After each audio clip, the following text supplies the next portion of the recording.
Good morning. So, kaning long sleeve, tataod na siyang na-stock sa cabinet ko. Wala na ako masuot kay guot ang ihang buktod.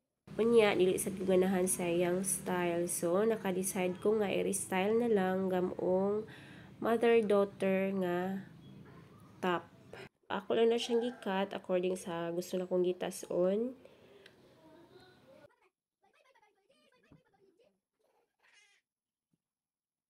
Pagkahuman, kaning shoulder part sa long sleeve, kuha lang ako ng 4 inches para gamon na tong sleeve sa top.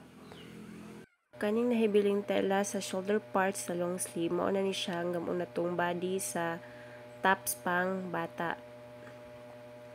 Anyway, gamay raman atong kinahanglan kay gamay raman sad ang baby. So, okay ra og gamay lang.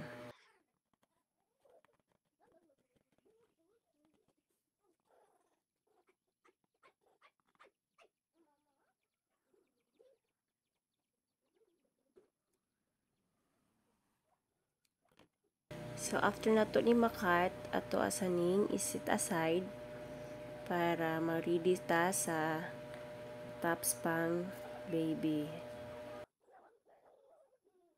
Kaning long sleeve, tuan ni siyang i-cut into strips. Pagkahuman, ato ang isumpay-sumpay para makahimot. So, kaning sleeve, ato lang nang i-cut into strips.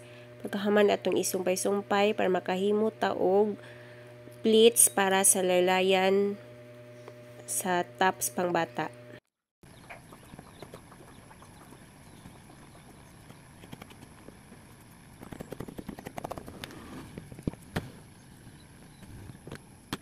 So, after natong makat, atong iset aside, then unahon na to paghimo ang tops pang adult. So, sa pang adult, ako lang na siyang gihem, then butangan o garter sa likod, then itaod ang iyahang sleeve. Oo na siya.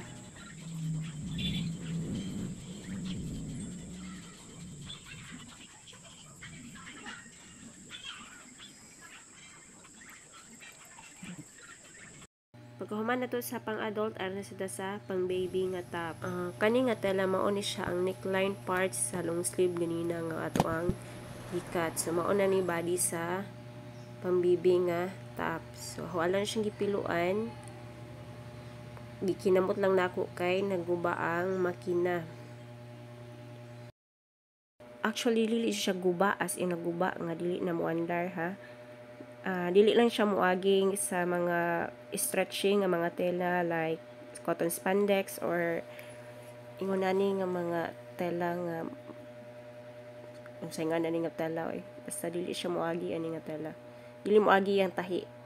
So ani nga part ako nang gi taod ang iyahang katong strips ganina nga gisumpay-sumpay nato para mahimo siyang pleats. So nagtaod na ko sa iyahang pleats sa laylayan sa tops pang baby.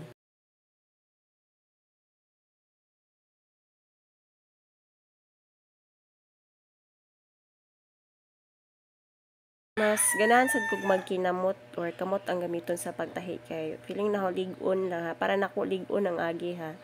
Nya matansya sad nimo ang iyahang pleats, di na ka kinahanglan og mag sukod-sukod pa.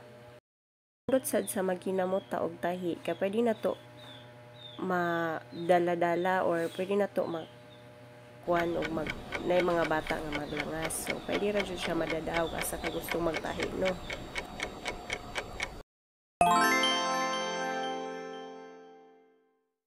Wow.